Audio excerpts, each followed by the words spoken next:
Welcome. Come on in, get comfortable, and sit down and listen to the story of Satan's Harvest. Welcome, like I said.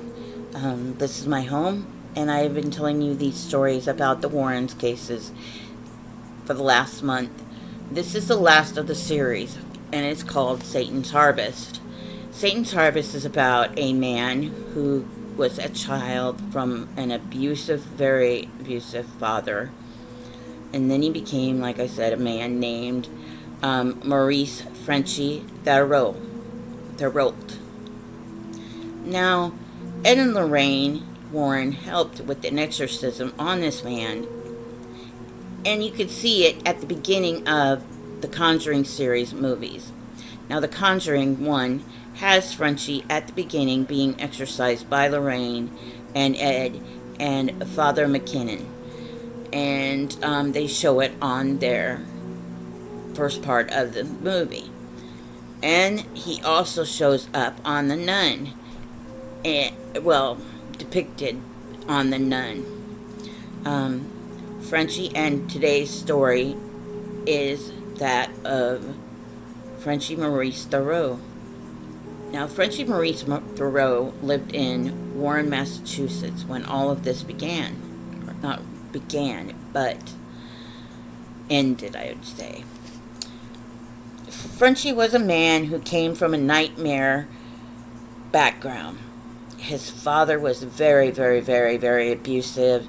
One day, they were out on the farm. They were poor farmers. They were out on the farm, and Frenchie fell off the tractor and hit his head on a rock, and he was bleeding, and his father just let him lay there and went off on the tractor and said, oh, well, And Frenchie screamed, I would rather work for the devil than you. I would rather work. 3 times he said that. No, I don't want to say it 3 times. But that's what Frenchie would say. And he, like I said, his father was so vicious and hateful and evil that he would practically beat Frenchie almost to death and make him work long, long hours as a child. And as Frenchie grew up, he was forced to watch sexual acts in the barn that his father had done and participate in these sexual acts that his father did with, they really didn't go into detail. Maybe it was bestiality, maybe it was rape, but it never really went into that part of the detail, what I investigated. And no one would help this poor little boy. He went and prayed every single day, but no one would help him. And then he finally said, I'd rather work for the devil and than work for my father, be a part of this family. And Frenchie tried to get away several times, and his father would always stop him somehow. Even when he turned 18, he tried to get into the army, and his father went to the doctor and told the doctor to tell the army that Frenchie could not go to the army because he had medical reasons. Now, isn't that effed up? I mean, he had to keep him there because he was his slave. I mean, he ran the whole farm. He did everything. But Frenchie finally did escape that and got married to his high school or school friend, school friend that he had loved all these years. And they stayed married and had 3 kids. But then things started getting weird on her and him.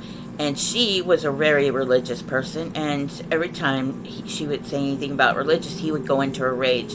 And so she would leave him. His first wife would leave him. And so Frenchie went on. And he married his second wife. And the same thing happened. Anytime anything religious started, she would say, I can't take this anymore, and she would finally leave him. Now, the third wife he got, Nancy, she married him, and they started a little farm in Warren, Connecticut. And it was like they grew tomatoes and like a little stand that they had out, and that's how they sold and they made their money. But things started getting more and more intense throughout the years. And one day, Frenchy said the strange things started happening again. He started seeing things and weird smells, and he'd have blackouts where he couldn't remember long periods of time and what happened during the daytime. And his wife and his stepdaughter would see things like his doppelganger. Now, if you see a doppelganger, that means death. And if you see your own doppelganger, that means death. And they would be like sitting in the living room, and he would be sitting across from them talking to him, and she would look in the kitchen or the dining room, and he'd be walking out the door. That kind of stuff. Now, that would freak the crap out of me. I would be like, oh, I'm done. Bye-bye. See you later. Maybe that's what his first and second wife seen, too. But they didn't really go on the detail about why they left him. They just left him. But his second wife, or his third wife, did see all of these, and his stepdaughter seen these. And that's what they said, that he would be in one spot and then in the other. And the weird thing is, one time he was walking out the door, and his stepdaughter went running towards him to go with him and grab her coat and to go with him. And she looked into their bedroom, her parents' bedroom, and he was sitting on the bed putting on his shoes, and yet he just walked out the door. That is something, I'm sorry, I love people. I would be there for every possible thing in their world, but that would still freak the crap out of me. I'm sorry, it still freaked the crap out of me. It was like a switch sometimes, too. His wife Nancy'd say, one minute he's like this sweet, loving angel, and then the next minute he's like hateful and enraged, and that could be bipolar symptoms, But I don't know. This was all happening since 1956. So they probably didn't know, as a child, he was in 1956 as he grew up. So by the time his third wife came along, it was in the 90s or 80s. It was in the 80s. So that was over 30 years of torment that this man had suffered.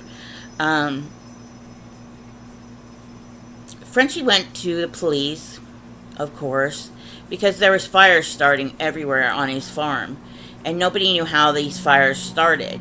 And the police were baffled because they didn't have an explanation why these fires started on all these places on his land. He also was scared for his life and his family's life because, like he said, he kept on blacking out, and he didn't have the explanation where and why he was during this time period. His wife and the police, and his wife contacted their local minister. Now, their local minister, their church, minister, Father Maurice, and the police went together, and they couldn't do anything. They couldn't figure out anything why Maurice had done this. And the police came in 1984 and told Maurice that his parents had died, and he needed to contact home, to see what was going on. So Maurice did that, and then that night he dreamt about how his parents died. His father had beaten his mother and shot her in the chest and killed her. And Maurice dreamt exactly how his father did it. And then his father shot himself in the chest and killed himself. Which was weird because his vision that night, was it a vision or was it a reenactment of the crime? His vision said, his father said, the police will come and rule it out as a suicide. And then we will go after your son. Meaning, maybe that the demons, whatever demons was inside his father, was going to go after Frenchy now. That would be scary because that's what his son, Frenchy, had dreamt about.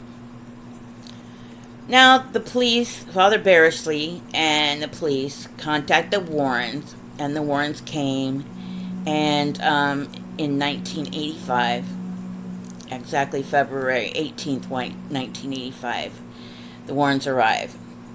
Now, February 24th, Frenchy turns into his rifle into Chief Seifert, who investigated all of this happenings that was going on around the barn. And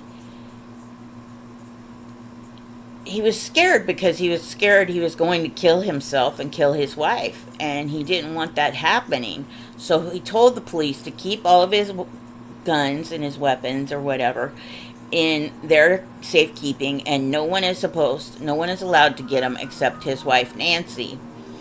Now, by then, the Warrens, of course, went and said he needs an exorcism. He's possessed. And so Father Beresley says, no, let's go and get another opinion. So he went to he has to be, before the exorcism can be given, they have to go through a psychic evaluation to see if it is schizophrenia or bipolar disease or anything else. So the Catholic psychiatrist said no, he wasn't possessed, that he wasn't going to issue a exorcism on it, even after he had heard all of the facts and everything. So the Warrens were pissed, and he was pissed. So they walked out. Frenchy and the Warrens walked out of the church, and as soon as they walked out the door, a upside down cross had formed on Frenchy's chest and on his back. And they run back into the church. The Warrens and Frenchy run back into the church to show the psychiatrist, hey, look what just happened. He was in this church. This is what happened as soon as he walked out the door. What is going on? You're telling us that he's not possessed? And the psychiatrist went, no, he did it to himself. How can you do things like that to yourself? I'm sorry, you can't form that to yourself, especially in the 2 seconds that you walked out of a church. But it didn't matter. It didn't matter to this psychiatrist. So we're all the way up from February 24th to March now, and the press gets a hold of it. And it immediately goes national. Evil demon family worships the devil, blah, blah, blah, blah, blah, blah, blah, blah, blah. And the townspeople start coming after the farm and everything and telling them they're devil worshippers, telling them this, telling them that. And they go to the church again, and Bishop Harrington starts praying over Frenchy. And Frenchy starts bleeding at the eyes. His eyes start, blood starts coming out of his eyes and out of his mouth. And the more the priest or the bishop keeps on praying over him, the more it happens. It continues to happen. Now, the bishop says that he's still not possessed. What does this poor man have to do to convince these people? It's like, you see blood coming out of my eyes and my mouth. And then Frenchy says, I am the depth of this man's soul, and you will not let me out or get me out.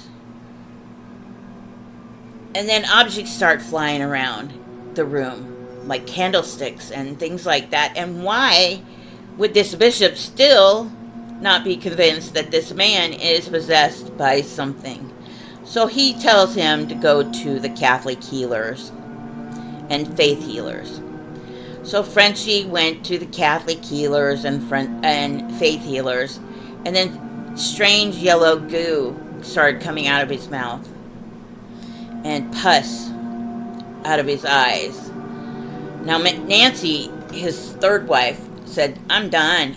You cannot do this anymore." And so was the Warrens. They were pissed.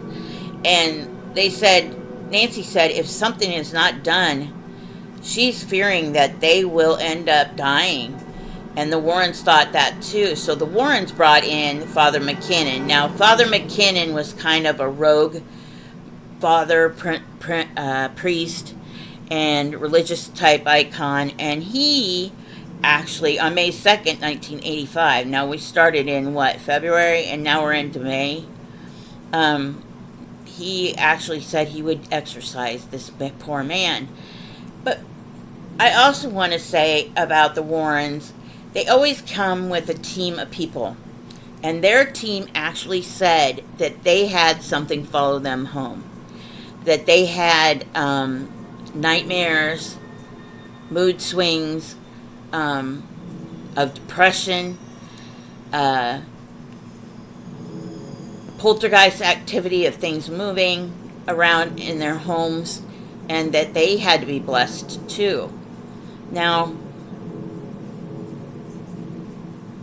the Warrens did the exorcism, but they couldn't do it there because of the public and the townsfolk. So they had to move Frenchy to their own home in their own basement. And they did the exorcism there with Father McKinnon. And everything went well. I mean, of course, it was fighting and everything. And when Frenchy was saying the Hail Mary, he actually jumped up and tried to choke his wife, Nancy. And during that time, tried to kill her. And, of course, Ed and Lorraine and all of them got him off of her. But, and tied him to the chair. Or got him into the chair again and did the exorcism. And they were all happy with it. They thought that they got rid of the demons that was inside this poor man who had suffered from since he was a child. But in July of 1985, now that was in May, in July of 1985, 2 months afterwards, the police come because Frenchy's stepdaughter, Nancy's daughter, told her biological father that somebody had molested her and sexually molested her. And, of course, they said it was Frenchy. Now, they arrested Frenchy, and the DA was working on the prosecution and stuff. And Nancy's stepdaughter, Frenchy's stepdaughter, said it wasn't him. It was his doppelganger. It wasn't him at all. It looked like him at the beginning, and then it changed his face and everything. So she knew it was his doppelganger. It wasn't Frenchy. So it wasn't Frenchy that raped her. She said it was his doppelganger. And so since she didn't want to confess to Frenchy being the one who raped her, the DA didn't have any evidence, lack of evidence or anything. So he had to drop it. The DA had to drop the case because there was no case without, the victim's say and no evidence. So the case got dropped.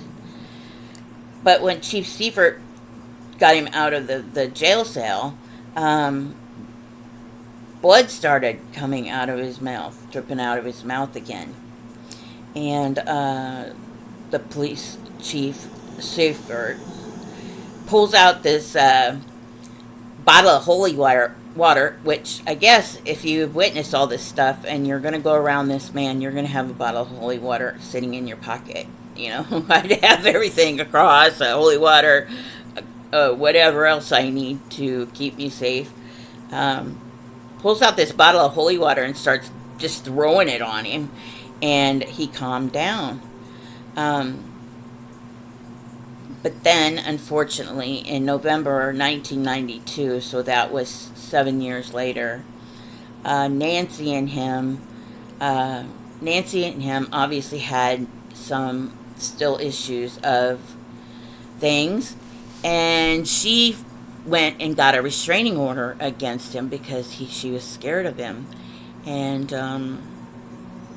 got a restraining order against him, and he, a couple days later, on November 4th, 1992, Maurice FRENCHY Theriault tried to kill his wife Nancy by shooting her, and he shot her in the arm and in the torso, and he then turned the gun on himself and killed himself and put it in his mouth and killed himself. Now, was the vision of what he'd seen exactly how his parents had died, was that something that he seen because he was going to reenact that exact same situation? It's very, very, very close to what happened to his parents, but luckily Nancy did survive. Nancy survived because she got shot in the arm and the torso, and she survived the thing and lived on, which was good. But how could you ever try to live a normal life after experiencing all of that all those years? Just, you could never live a normal life again, I don't believe. And that is the story of Maurice FRENCHY Theriault. Now, of course, you can see him in the Conjuring series at the beginning of the first one, and in The Nun at the end, it's depicted as Frenchy's character.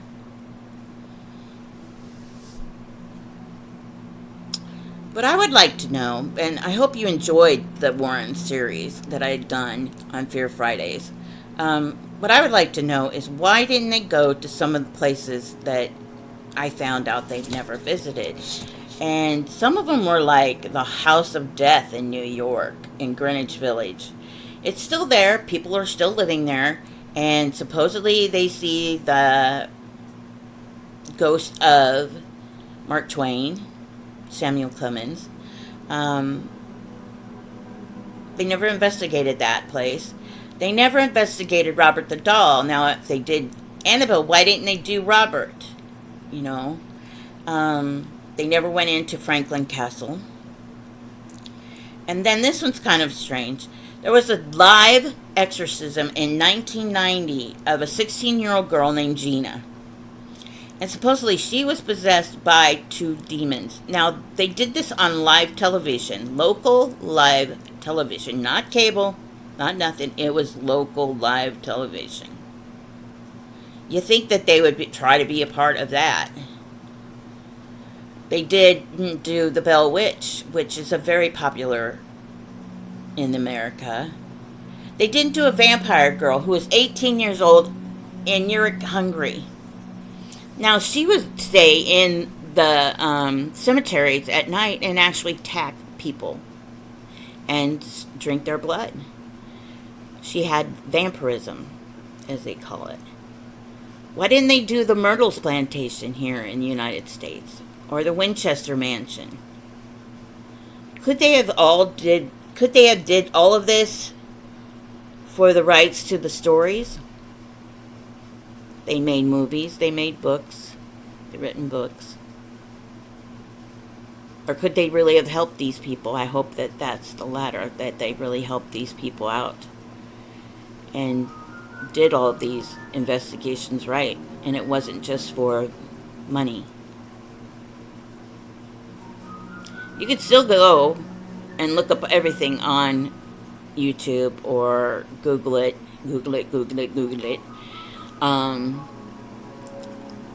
On the Warrens, there's thousands and thousands and thousands of videos and cases that you can investigate in. But, like I said, it's still, you're always going to have skeptics on everything.